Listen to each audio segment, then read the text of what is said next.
നമസ്കാരം, ജന്മഭൂമിയിലേക്ക് സ്വാഗതം. ജാതിയുടെയോ മതത്തിന്റെയോ പേരിൽ ആരോടും വിവേചനം കാണിച്ചിട്ടില്ല എന്ന് പ്രധാനമന്ത്രി നരേന്ദ്രമോദി പറഞ്ഞു.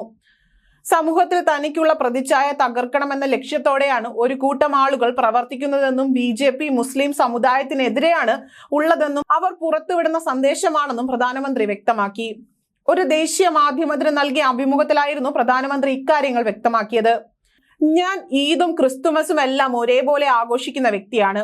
കുട്ടിക്കാലത്ത് ഞാൻ താമസിച്ചിരുന്ന വീടിനടുത്ത് നിരവധി മുസ്ലിം കുടുംബാംഗങ്ങൾ താമസിച്ചിരുന്നു.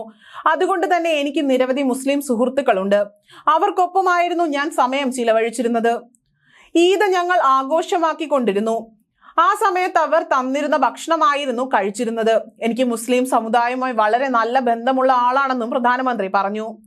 മോദി മുസ്ലിം സമുദായത്തിന് എതിരെയാണെന്നാണ് ആരോപണം. എന്നാൽ സത്യം എന്തെന്ന് രാജ്യത്തെ ജനങ്ങൾക്ക് നന്നായി അറിയാമെന്നും തനിക്ക് ലഭിക്കുന്ന സ്നേഹവും വാത്സല്യവും തകർക്കാനുള്ള ശ്രമങ്ങളാണ് നടക്കുന്നതെന്നും പ്രധാനമന്ത്രി തുറന്നടിച്ചു. അഹമ്മദാബാദിലെ മനോക് ചൌക്കിലുണ്ടായ ഒരു സംഭവത്തെക്കുറിച്ചും അദ്ദേഹം പ്രതിപാദിച്ചു. മനോക് ചൌക്കിൽ ഭൂരിഭാഗം കച്ചവടക്കാരും മുസ്ലിങ്ങളുമാണ്. ഇവരുടെ കയ്യിൽ നിന്ന് സാധനങ്ങൾ വാങ്ങുന്നതാകട്ടെ ഹിന്ദുക്കളും. ഒരു ദിവസം സർവേ എന്ന പോലെ മോദിയെക്കുറിച്ചുള്ള അഭിപ്രായം കച്ചവടക്കാരിൽ നിന്ന് അറിയാനായി ഒരു കൂട്ടം ആളുകളെ ഞാൻ പറഞ്ഞയച്ചു. എന്നാൽ കച്ചവടക്കാരുടെ അഭിപ്രായങ്ങൾ എന്നെ ശരിക്കും അത്ഭുതപ്പെടുത്തുന്നതായിരുന്നു.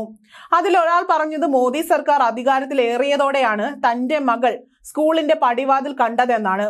90% മുസ്ലിം കച്ചവടക്കാർക്കും എന്നെക്കുറിച്ച് നല്ലത് മാത്രമേ പറയാനുണ്ടായിരുന്നുള്ളൂ. ലോക്സഭാ തെരഞ്ഞെടുപ്പിൽ എനിക്ക് പോരാടാനുള്ള ശക്തി പകർന്നു തരാൻ അവർ തരുന്ന സ്നേഹം മാത്രം മതിയെന്നും പ്രധാനമന്ത്രി പറഞ്ഞു.